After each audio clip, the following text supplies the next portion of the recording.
This morning, we're doing a bit of an experiment. It's a town hall debate, right? Which means it's an open discussion about a theme that science business we consider to be very important, and we think you do too. We would like to think that's why you're here this morning. Do we have the right knowledge, the right tools to practice medicine in an ever more technological, digital healthcare service? And what happens to medicine when the key role of the doctors to diagnose and treat patients is challenged by artificial intelligence algorithms? And so I don't think that doctors will be replaced by machines, AI algorithms, and so forth, but I think that such technologies will definitely be helpful for doctors. They will transform the way medicine is practiced. And I think that if we can make AI algorithms do more of the groundwork in healthcare, that will actually free up time for doctors to see patients, to care for them.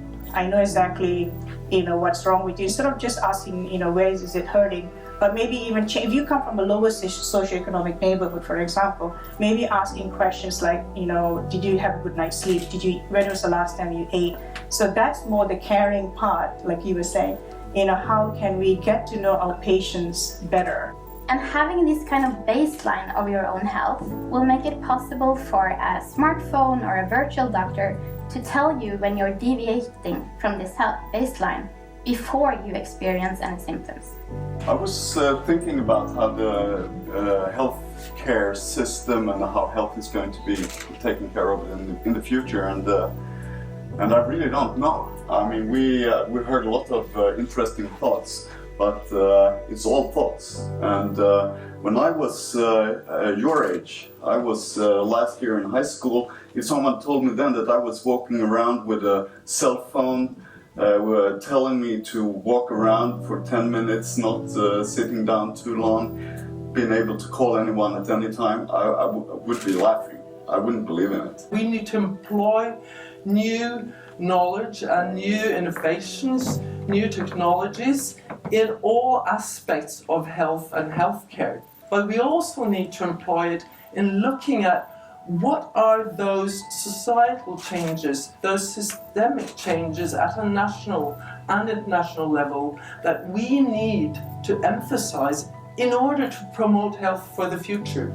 We do not know how schools, kindergartens, the educational system affects mental health in young children. We know that something has happened, schools have changed, mental health has changed. We don't even know whether it's changed for the better or the worse. We know that many more people are diagnosed. We know that most of the young children who get diagnosed do so after they enter school, but is it because they would get that diagnosis anyway, or is it something about school that actually influences at least the thresholds for when we set a diagnosis like ADHD? But we're not really looking at the system. Is there something that we could change in school so that not so many children didn't need that diagnosis? That they would grow up without needing it, that then perhaps it would never happen to them. We don't know that. And we don't know whether depression and anxiety among young girls, teenagers, that has increased very rapidly in many countries, it represents a real change, or that they now finally get treatment for something that they should have had treatment for years back. We need to look at those systems that are influencing those needs that become individual needs, but we need to look at the collective and systematic aspects of it. And if we equip the coming generations better to deal with percentages and risk factors, I think we actually go a long way. And then when you eventually, if you get your genome sequenced and you see, okay, I have a 5% risk of this or that, you know what that means, and you're better equipped to deal with it. You have a competence that we do not have. The technology is already there, but the knowledge how to use it in society is not there. And that's why I think also in the educations, we as providers of educations have to turn everything around, because the technology has moved much faster than we have been able to pick up. What I would like to see for the future is to make a visit to the GP a lot easier, and that I could just do it with my smartphone and a camera. And especially as a parent to a toddler, I would like to be able to just call whenever and say my daughter has a fever again, tell me what to do or give me a prescription, or have that kind of interaction. And that I think will make healthcare more available to everyone. And then we'll have other forms of healthcare, not only the GP, but have easier access to psychologists and nutritionists and the whole spectrum, so that you can get better healthcare to everyone anywhere.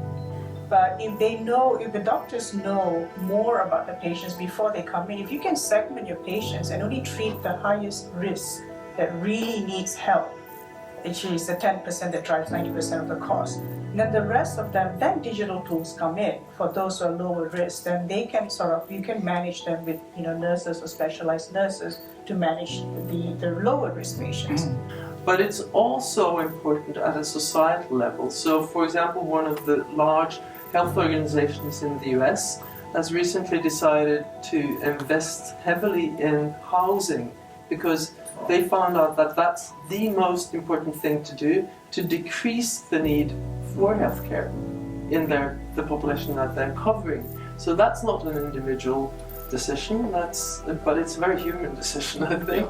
That is what they can do for prevention that will count most. When someone comes to me, as a doctor, with a lot of information that she has collected through the iWatch, how can I handle the data? How can I trust it? Can I use it in a proper way? So we don't have, it's not, we don't know if the data that we get has the quality needed to give us good information how to treat and how to handle it. So I think also combining data but also securing the quality of the data will be important. That nowadays I think we're treating symptoms and not causes, and we have to find the causes. I get terrified when I hear young people at the age of my daughters that are receiving medical treatment for anxiety and depressions. Lots of them. We treat them with medicals instead of seeing what's the cause, how can we help you otherwise. And we have to deal with that. That's I don't know how we can use technology for that, but maybe, as Camilla said, we can combine data information and registries and see what school did you attend to, how did you grow up, how was your family, and stuff like that to figure out. Or how do young people respond to being online all the time and getting likes or dislikes and that sort of things. Because I think that's an important issue, that they're out there all the time. They are being judged even when they're sleeping. So a lot of those apps that cause a lot of this stress are specifically designed to be addictive and to keep using them and to keep you staying up at night, for instance. So younger kids sleep a lot less now than they should. And the problem then with the healthy apps is that they're not addictive and they don't change behavior in that way. Mm-hmm. So some of the new trends for healthcare apps is to gamify health, to make it into a game where you collect points if you live more healthy, and create this more social environment for healthy living. And I'm not sure that's gonna succeed. But I think definitely a lot of these social apps today are a huge cause of stress and take away a lot of our sleep. For instance, let's talk about nutrition and all of these apps available to track your food intake. I think that's a big kickoff for an eating disorder. I think it's very few of us who should be that focused on what we eat. It should be much more like a general healthy living kind of thing. But if you go around tracking all of your food intake and then get it in your face when you get up in the morning, oh wow, you ate a cake last night, then that does not promote any mental health or well-being. I just want to say I absolutely agree, and I think that one thing is that it can be very hard for vulnerable people, but also I doubt whether it's actually efficient, because most of these things are social. Eating is social, moving is social, learning is social. So we have to look at how we design our schools, how we design our cities, etc. And that's the social thing, and it provides social movements to do so. Now we need to use all the knowledge and technologies for those purposes, because they're very useful for those purposes also, but that's a matter of changing the way we think about how we can use these technologies and where there's something to achieve without suffering of many people. And I also think that we haven't looked at how that affects social inequality in society, which I would hypothesize that it does, that it may even increase it, but we don't know. Because the technology has maybe been good for us, but it has definitely also been bad. And looking upon on this in a broader perspective and trying to steer the development more actively than we have been doing until now, I think is important. Health has improved immensely over the last 100 years, and I'm certain that health can improve equally over the next 100 years. I think we can manage to stop and turn the obesity epidemic among young children and adolescents. I think we can understand, probably change the epidemic of diagnosis of psychiatric disorders among young people. I think we can achieve many, many other things that are more obvious, for example, much better cancer treatment and treatment for neurodevelopmental and neurodegenerative disorders, etc. But I definitely think that that requires that we look at health not only as an individual thing, that we look at it as a societal phenomenon that has to have societal mobilization and good policies as the driving force, and they have to be human and built on humanism, but we need the science and technology and to use it for those purposes.